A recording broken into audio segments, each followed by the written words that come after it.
আজ যার গল্প বলবো সেটা ছোটবেলায় শোনা কোনো রাজা রানীর গল্প নয়, নয় কোনো গা ছমছম করা কোনো ভূতের গল্প। আজ বলবো এক মহারাজার গল্প, একজন সুপারস্টারের গল্প। সেদিন বুধবার 28 মার্চ 1979।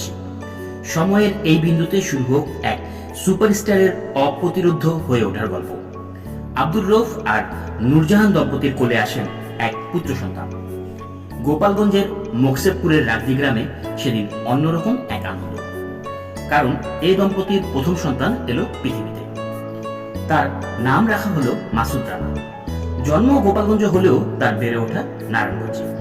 ডাক্তার কিংবা ইঞ্জিনিয়ার হওয়ার ইচ্ছা ছিল, কিন্তু উচ্চ মাধ্যমিকের পর ছোটবেলার ইচ্ছা মলিন হয়ে যায়। শুটিং দেখতে দেখতে শুটিং এর মায়ায় পড়ে যান। বন্ধুদের নিয়ে সিনেমা দেখতে দেখতে ভালো লাগা জন্মে। সেই ভালো লাগা যে প্রবল ভালোবাসা হবে তা কি বুঝেছিলেন? সেই ভালোবাসার বুঝটাও এলো ক্রমান্বয়ে। শুটিং এর দিক দিয়ে প্রথম সিনেমা আফতাব খান টুলু পরিচালিত সবাই তো সুখী হতে চায়। 1999 সালে শুটিং হওয়া সিনেমাটি 2000 সালের এপ্রিলে মুক্তি পায়। আর মুক্তির দিক দিয়ে প্রথম সিনেমা সোহানুর রহমান সোহান পরিচালিত অনন্ত ভালোবাসা। 1999 সালের 28 মে মুক্তি পেয়েছিল সিনেমাটি। মাসুদ রানা এরপরে কি হলেন? সিনেমা প্রেমিকদের কি তা বলে দিতে হবে? চলচ্চিত্রের আকাশে তিনি ধূমকেতু হয়ে এলেন, দেখলেন, জয় করলেন আর এগিয়ে এলেন। হাজার দর্শকের হৃদয়ের মণিকোঠায় হয়ে উঠলেন সবচেয়ে আপন, সবচেয়ে সাকিব খান তার নাম।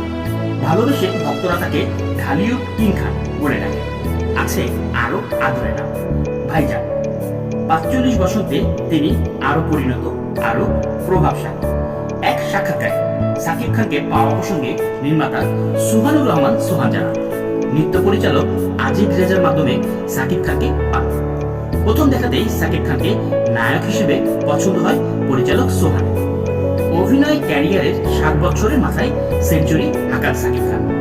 2006 সালে মুক্তি পাওয়া এফআই মানিকের দাদিমা ছিল তার শততম সিনেমা। ডাবল সেঞ্চুরি ছিল 2013 সালে। সিনেমাটি ছিল মালেক আফসারির full and final. Shakib Khan প্রথম হিট সিনেমা 7 পান বিশ্বে ভরা নাগিন সিনেমার মাধ্যমে। দেলোয়ার জাহান জন্টু পরিচালিত এই সিনেমায় মুনমুনের বিপরীতে অভিনয় করেন সাকিব খান।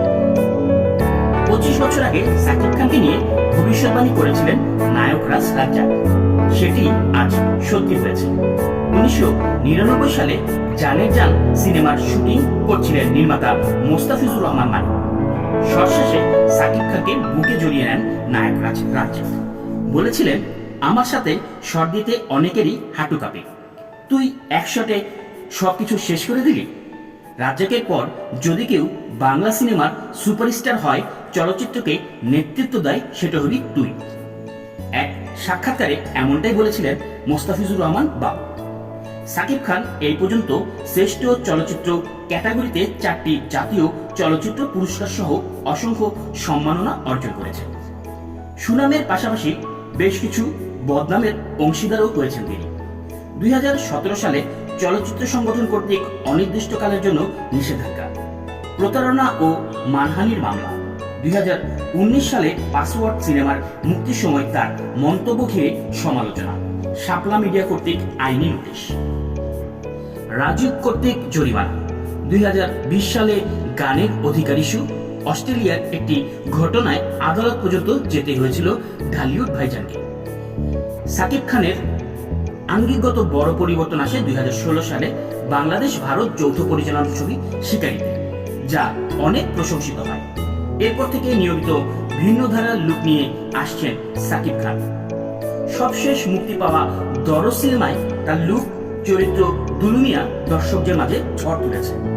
2024-এ প্রিয়তমা সিনেমা তুমুল ব্যবসা সফল হওয়ার পর ইন্ডিয়ান অনেক পরিচালক ও সাকিব খানকে নিয়ে সিনেমা বানানোর জন্য পরিকল্পনা করছে। পর্দায় সাকিব খানের নায়িকা হয়েছেন 75 জন নায়িকা। এর মধ্যে সবচেয়ে বেশি সিনেমা করেছেন অপু বিশ্বাসের সাথে, এরপর শবনম বুবলি। দেশের গণ্ডি পেরিয়ে বলিউড, হলিউডের নায়িকারও সাকিব খানের সাথে অভিনয় করেছেন। ব্যক্তি জীবন নিয়ে বহুবার খবরের শিরোনাম হয়েছেন সাকিব খান। 2008 সালে ভালোবেসে বিয়ে করেন অপু বিশ্বাসকে। পুত্র সন্তানকে নিয়ে অপু প্রকাশ্যে আসেন 2017 সালে। এরপর 2018 সালে তাদের বিচ্ছেদ হয়। পরবর্তীতে শবনম বুবলীকে বিয়ে করেন ঢালিউড সুপারস্টার সাকিব খান। সাকিব বুবলীর ছেলে বীরের জন্ম হয় করোনাকালে আমেরিকায়। বুবলীকে নিয়ে প্রচুর আলোচনা সমালোচনার পর বুবলী ও সাকিব খানের জীবনের অতীত হয়ে যায়। আপাতমস্তক একজন সিনেমা পাগল মানুষ সাকিব খান। তার সারাদিনের ভাবনায় থাকে সিনেমা। বাংলা সিনেমা নিয়ে তিনি ভাবেন, বাংলা সিনেমাকে রিপ্রেজেন্ট করেন। ক্যারিয়ারের এই পর্যায়ে এসেও সিনেমাকে টেনে নিয়ে যাচ্ছেন ক্রমান্বয়ে। কাজ করছেন দেশের গণ্ডি পেরিয়ে বাইরে। প্রিয়তমা দিয়ে যে ঝড় তুলেছিলেন এই অভিনেতা, তা ছাপিয়ে গেছে। এখন দরদ জ্বরে ঘুরছে সাধারণ বাংলাদেশের মানুষ। আমার গল্প বলা হয়তো ফুরাবে না, কারণ এই গল্প এক মহারাজা, যিনি শত শত গল্প, যিনি শত শত সিনেমা আমাদের উপহার দিয়েছেন। সেই সুপারস্টারের গল্প শেষ হবে না কোনোদিন। তিনি যেন গল্পের নায়কের চেয়েও বড় মহানায়ক।